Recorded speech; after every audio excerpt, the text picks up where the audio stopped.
Dans cette vidéo, on va compléter le CRUD de Project. Alors, on va ajouter un menu. Juste copier-coller. Voilà. Un Project. Avec la classe Project.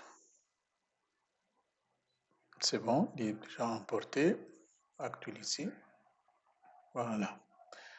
Il est vide pour l'instant. Alors, on va afficher, on va choisir quelles sont les colonnes que sera affichées. Donc, je vais décommenter cette partie.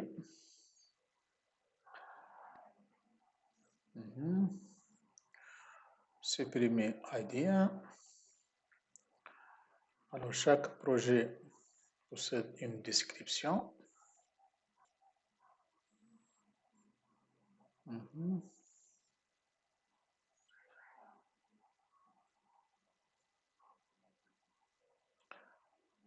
Voilà, on a déjà le champ description. Alors, je vais garder ça, description, text field.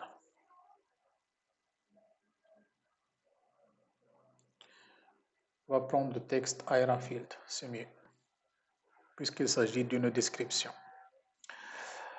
On a notre champ user de type association field. Ajouter un projet de test pour l'utilisateur Wabi, par exemple création d'un site web pour les clients X. Voilà, create. Et voilà, bien ajouté, même dans la base de données. Très bien.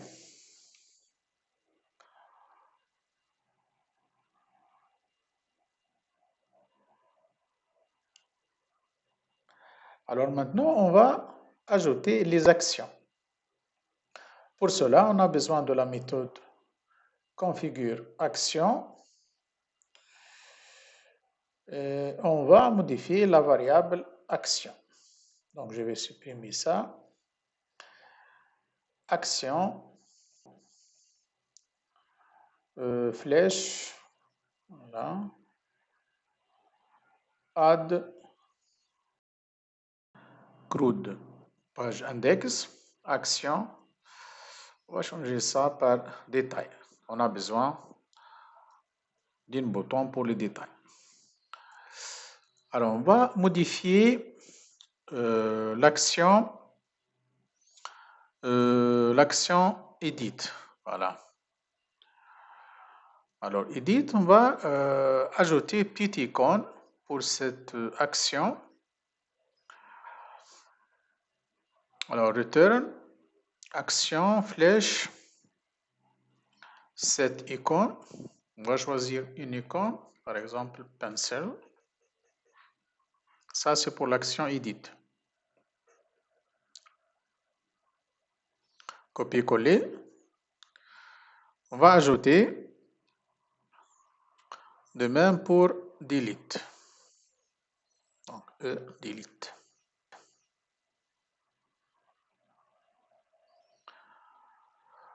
Donc, on va changer l'icône de delete. Trash.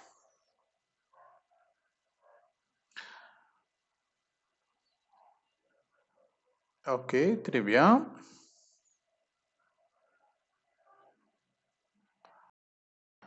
Utilisez la méthode configure CRUD pour modifier l'apparence des actions, bien l'apparence des petits boutons pour les actions.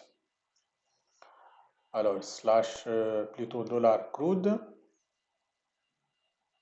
flèche, show entity action inline. Actualiser la page.